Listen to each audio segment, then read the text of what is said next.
త్వరలో జరగబో అసెంబ్లీ ఎన్నికలలో కదిరి నుంచి శ్రీ కందుకుంట వెంకటేశ్వర ప్రసాద్ గారి ప్రచారానికి మద్దతుగా ఈరోజు ఆర్టీసీ బస్టాండ్ వెనకాల 5వ వార్డు నుండి జరుగుతున్న ఈ ప్రచారంలో జనసేన నాయకులు టీడీపీ నాయకులు వచ్చి వీళ్ళ మద్దతు తెలిపి సంపూర్ణ మద్దతు తెలుపుతున్నారు. వీళ్ళందరికీ నా ప్రత్యేక ధన్యవాదాలు తెలుపుకుంటున్నాను.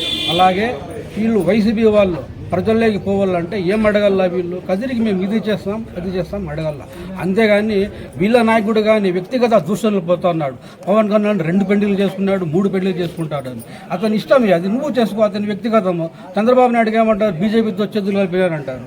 బీజేపీ ఆయప్పకి ఏం కేసులు లేవు, ఆయప్ప జైల్లో ఏం లేడు. అతను 53 రోజులు జైల్లో ఉన్నారా కాడమరా అంటే బీజేపీ లేడు. కాబట్టి ఈరోజు రాష్ట్ర అభివృద్ధి కోసం బీజేపీతో చేతులు పోయినాడు. మీరు కలపండి, మీరు కలిపి మీ కేసులన్నీ కొట్టేసుకున్నారు. కానీ చంద్రబాబు నాయుడు కేసుల కోసం రాలే, దాండ్ల కోసం రాలే. ఇంకా కదిరిలో వీళ్ళు ఏమంటున్నారు, ఎప్పుడు పోయినా కానీ టీడీపీకి ఓటు వేస్తే బీజేపీకి ఓటు వేసినట్టు అంటున్నారు. యాడా మీరు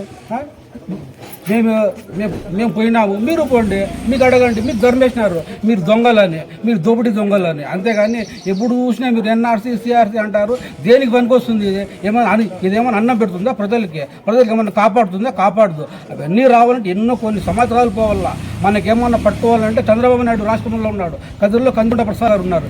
వీళ్ళ తర్వాతనే ఏమైనా అవుతుంది. కానీ మీరు ఏమన్నా చేయాలంటే ఎన్ఆర్సీ సిఆర్సీ అది వదిలేసి ప్రజలకు ఏమి చేస్తారు, మీరు గెలిస్తే ఏం చేస్తారు అది చెప్పండి. అంతేగాని ప్రజల్లో కులాన్ని మతాన్ని చూసి ఓట్లు అడగద్దండి. మీరు చేసే పరిపాలన చెప్పి ఓట్లు అడగండి. అంతేగాని కులాన్ని మతాన్ని వేరు చేయద్దండి. మంచితనానికి ఓటేయండి. జై తెలుగుదేశం, జై చంద్రబాబు నాయుడు, జై జనసేన.